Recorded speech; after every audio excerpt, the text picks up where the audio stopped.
Hey, world. Happy Thursday. How are you? How are you doing? I just got back from a solo grocery shopping trip. And can I tell you the value in an hour of having time to think to yourself, right?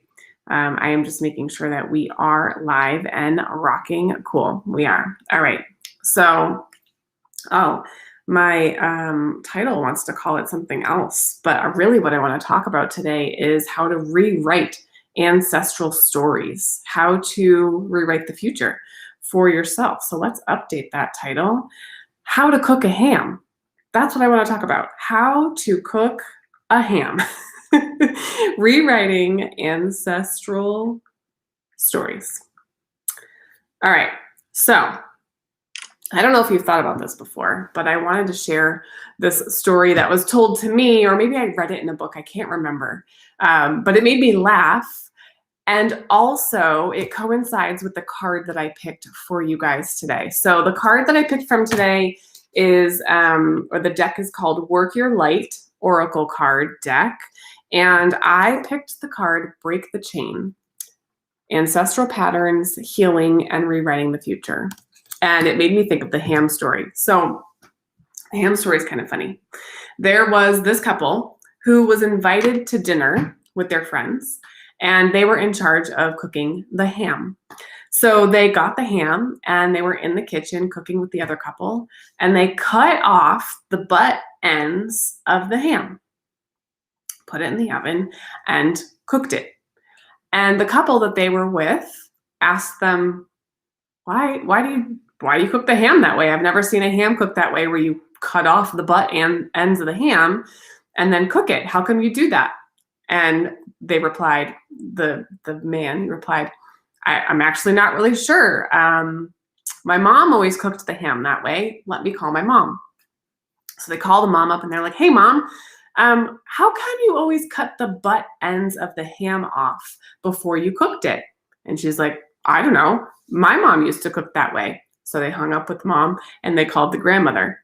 Hey, grandma, how come you always cut the butt ends of the ham off when you cooked it? And she's like, I don't know. My grandmother or my mother always used to do that. So they call now the great grandmother, right? And great grandma answers, great grandma, why do you cut the butt ends of the ham off when you cook a ham? And she's like, the ham didn't fit in the pan. So it's like this whole 4 generations of ham cooking always cut the butt ends of the ham off before they put it in the pan to be cooked in the oven, for no other reason than great grandma didn't have a pan big enough to fit the ham. So imagine that, right? Because the ham doesn't have to be cooked that way. It has nothing to do with how the ham tastes or how the ham's presented. It was literally just because that was the solution created for that very instant. And then it got passed down generation to generation to generation without asking why.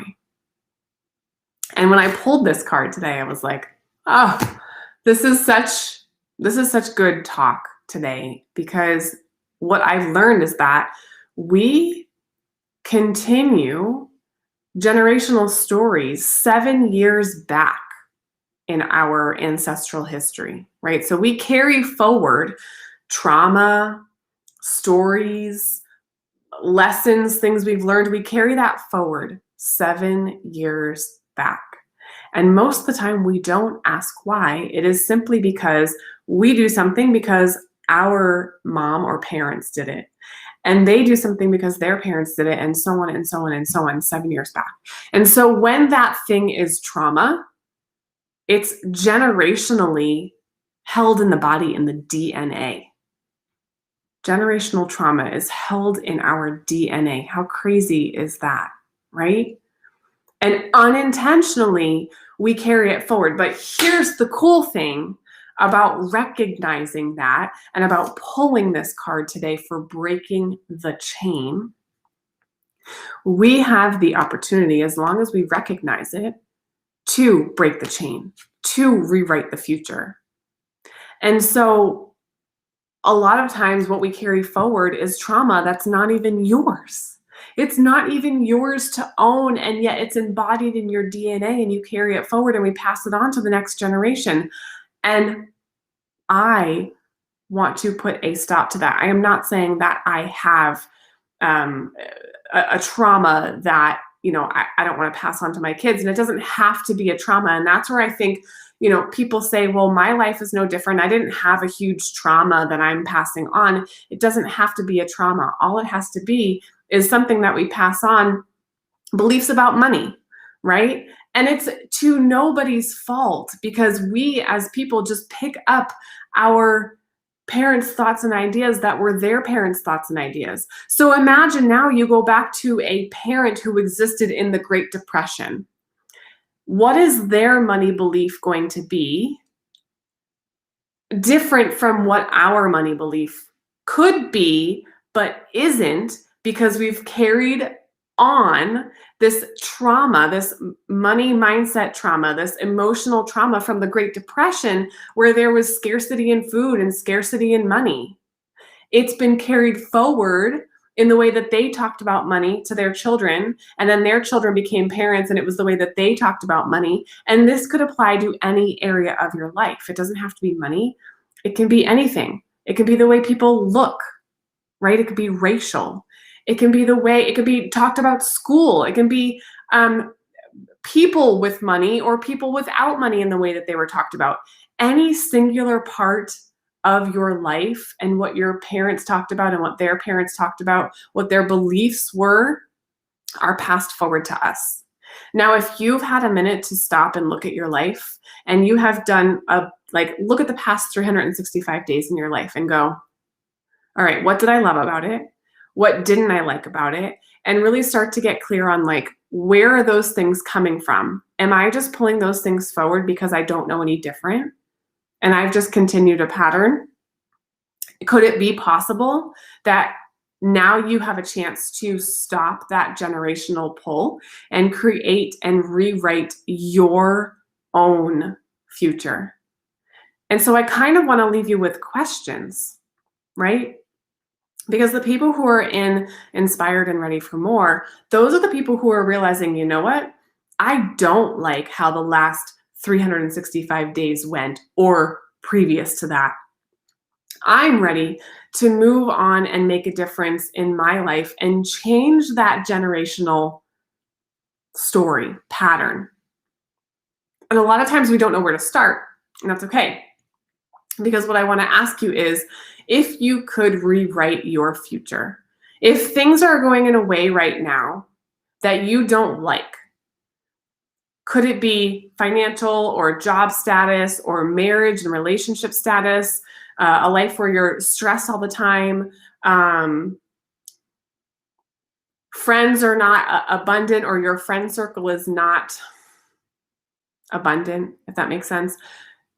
Could you look at where you are right now and say, I don't want to carry this forward and I want to rewrite my future? Could you do that?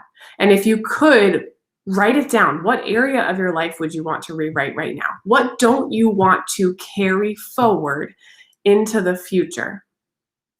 And even if it's not completely clear right now, but you just have a little glimmer of hope or an idea that you didn't like the past 365 days, that's a start. We literally don't know another way of being when we carry our ancestral stories forward. And sometimes we don't even realize that we're doing it. And so my hope in today is that you realize the parts of your life that maybe you're bringing forward that weren't even yours to carry. And you can choose to let go. And if you're not sure how to do that, I want to help you. I hope that being in Inspired and More is helpful to you. I hope that attending the workshops that we do, like the one that we have coming up on Monday called Living Differently, will help you take a look at the past 365 days, decide what you didn't like, decide what you don't want to take forward, and then create the action steps that are going to be concrete and the ones that you can write down every day. We call them oranges and Skittles. What are the action steps that will take you forward into the future by your rewritten future and not somebody else's trauma or stories or life, right? And the most important part of this to recognize when we're looking at it, because it's not a blame game. It's not a, oh my God, my parents talked about money this way and that's why I'm this way and now I'm going to turn around and blame them. No, because your parents talked about money that way because their parents talked about money that way, probably, right? And the important thing to realize that in this process for you, as you are thinking about rewriting your future, is that you cannot heal somebody else. And that's so important. And I think it comes up for me all the time with my life coaching clients and anybody that I get to help move forward in life. What happens is I can never want it for them. I mean, I can, and I do, and I see it, and I do want it for them, but I can never want it for them more than they want it for themselves. I cannot heal anybody else. All that I can do, and the reason why I'm put here on this green earth, is to go forward myself and take this process, like do the process, right? Rewrite my future. Go first. Be an example, because just by you choosing to heal your story or rewrite your story may entice somebody to heal themselves. So just remember that you cannot heal anybody else, but your healing can cause another person to choose to heal. And that is the beauty in carrying forward this generational shift and rewriting the future. What patterns can you free yourself from? What do you want to write into the future, right? Those are the questions to think about today and going forward.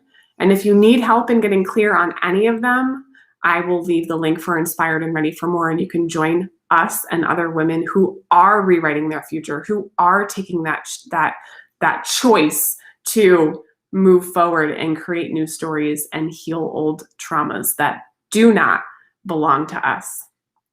I love you guys. If you want to see this card deck again, it's awesome. Work Your Light Oracle cards. I also absolutely love and recommend this Goddess Guidance Oracle card. If you want a card pull, just let me know in the comments. I will be happy to pull you a card and send you a picture of what the description of the card is. It's like one of my favorite things to do. I love connecting with you guys. I hope you have a fantastic Thursday. Let me know if you need me. I love you.